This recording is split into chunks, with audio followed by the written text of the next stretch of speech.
শতভাগ। এই সংখ্যাটি মনে রাখুন, কারণ এই একটি সংখ্যা লাখ লাখ পরিবারের জীবন বদলে দিতে চলেছে। আজ বিকেল ৩:৪৫ পে কমিশনের শেষ সভা শেষ হয়েছে মাত্র কিছুক্ষণ আগে, এবং সেখান থেকে বেরিয়ে এসেছে এমন এক সুখবর যা বাংলাদেশের প্রশাসনিক ইতিহাসে আগে কখনো শোনা যায়নি।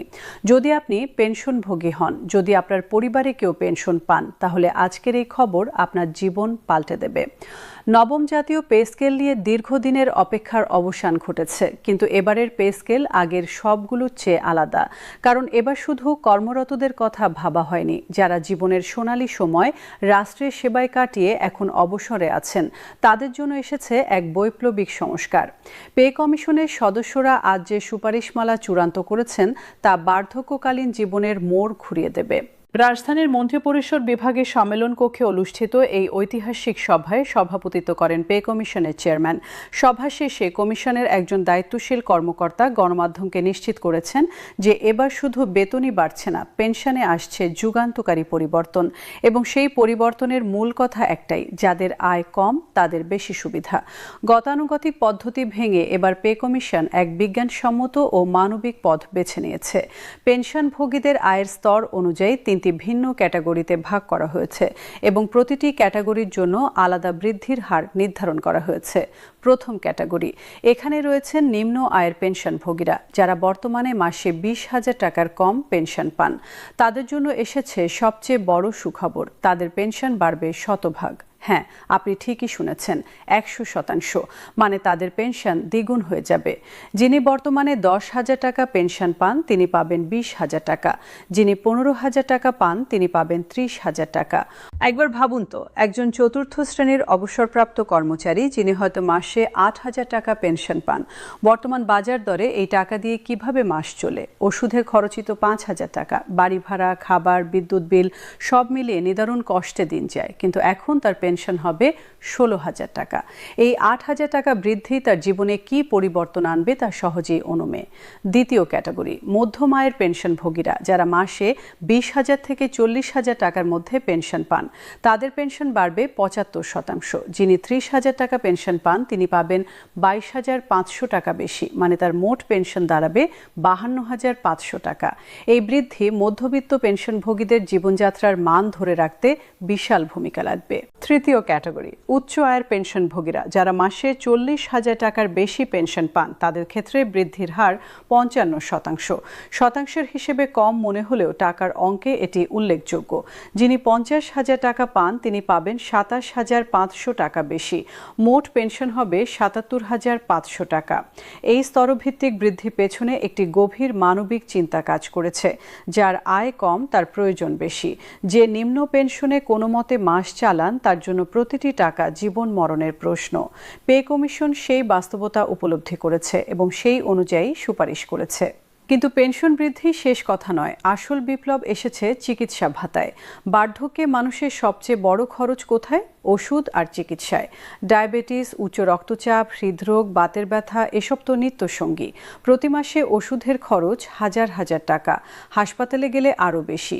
এই বাস্তবতা মাথায় রেখে পে কমিশন এক যুগান্তকারী প্রস্তাব দিয়েছে।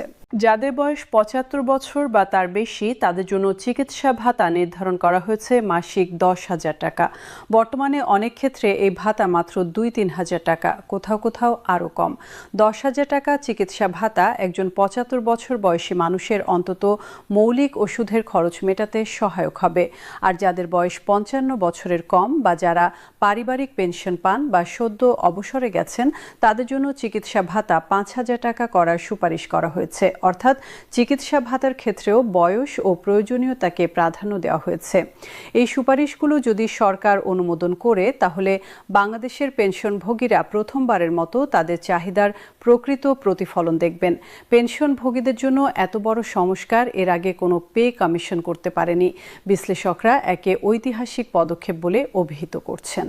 অবশ্য শুধু পেনশনভোগীরাই নন, কর্মরত সরকারি কর্মকর্তা কর্মচারীদের জন্য বড় সুখবর এসেছে। পে কমিশনের সুপারিশ অনুযায়ী চতুর্থ শ্রেণীর একজন কর্মচারীর বা 20তম গ্রেডের কর্মচারীর সর্বনিম্ন মূল বেতন হবে 20,250 টাকা। অর্থাৎ একজন কর্মচারী চাকরিতে প্রবেশ করলেই মূল বেতন পাবেন 20,000 টাকার বেশি।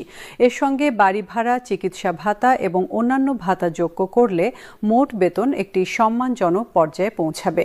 কর্মরতদের এই বেতন বৃদ্ধির সঙ্গে পেনশনের বিশাল সংস্কার মিলিয়ে নবম পে স্কেল হতে চলেছে একটি সার্বজনীন ও কল্যাণমুখী বেতন কাঠামো, যেখানে তরুণ কর্মচারী থেকে শুরু করে প্রবীণ পেনশনভোগী সবার জন্য রয়েছে সুসংবাদ।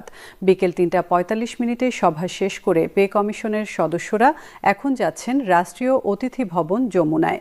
সেখানে তারা প্রধান উপদেষ্টার হাতে এই চূড়ান্ত সুপারিশমালা তুলে দেবেন। সরকার প্রধান রিপোর্ট গ্রহণের পর শুরু হবে চূড়ান্ত অনুমোদনের প্রক্রিয়া। পে কমিশনের কাজ শেষ হয়েছে, সুপারিশমালা প্রস্তুত। এখন বল সরকারের কোর্টে। আশা করা যাচ্ছে খুব শীঘ্রই গেজেট প্রকাশের মাধ্যমে এই সুখবরগুলো বাস্তবে রূপ নেবে। হয়তো আগামী কয়েক সপ্তাহের মধ্যেই, হয়তো ফেব্রুয়ারি থেকেই কার্যকর হবে নতুন কাঠামো। পেনশনভোগী এবং কর্মরত কর্মচারী সবাই এখন অধীর আগ্রহে তাকিয়ে আছেন সরকারের চূড়ান্ত ঘোষণার দিকে। তবে আজকের এই বিকেলটি নিশ্চিতভাবে দেশের লাখ লাখ পেনশনভোগীর মনে এক অনাবিল আনন্দ ও আশার সঞ্চার করেছে। তাদের শেষ বয়সে নিরাপত্তা নিশ্চিত করতে পে কমিশনের এই উদ্যোগ প্রশংসার দাবিদার। একবার ভাবুন তো, একজন অবসরপ্রাপ্ত শিক্ষকের কথা, যিনি সারা জীবন শিশুদের মানুষ করেছেন, রাষ্ট্রের ভবিষ্যৎ গড়েছেন। এখন তিনি পান মাত্র 15,000 টাকা পেনশন। নতুন স্কেলে তিনি পাবেন 30,000 টাকা। এই 15,000 টাকা বৃদ্ধি তার বার্ধক্যকে কতটা সম্মানজনক করবে তা বলার অপেক্ষা রাখে না। অথবা ভাবুন একজন অবসরপ্রাপ্ত চতুর্থ শ্রেণীর কর্মচারীর কথা, যিনি হয়তো সারা জীবন অফিস পরিষ্কার করেছেন, ফাইল বহন করেছেন। এখন তিনি পান 8,000 টাকা পেনশন। নতুন স্কেলে তিনি পাবেন 16,000 টাকা। এই দ্বিগুণ বৃদ্ধি তার জীবনে কি পরিবর্তন আনবে তা সহজেই বোঝা যায়।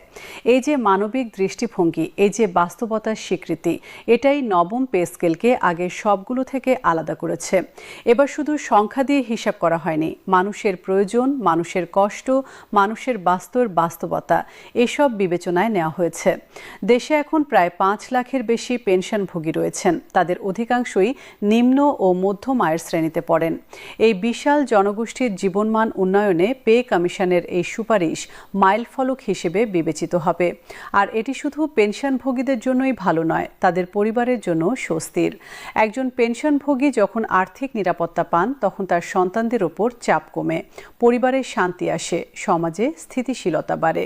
আর অর্থনৈতিক দৃষ্টিকোণ থেকেও এটি ইতিবাচক। 5 লাখ পেনশনভোগীর হাতে অতিরিক্ত ক্রয় ক্ষমতা আসবে। তারা বাজার থেকে পণ্য কিনবেন, চিকিৎসা সেবা নেবেন, নাতি নাতিদের জন্য খরচ করবেন। এতে অর্থনীতি চাঙ্গা হবে।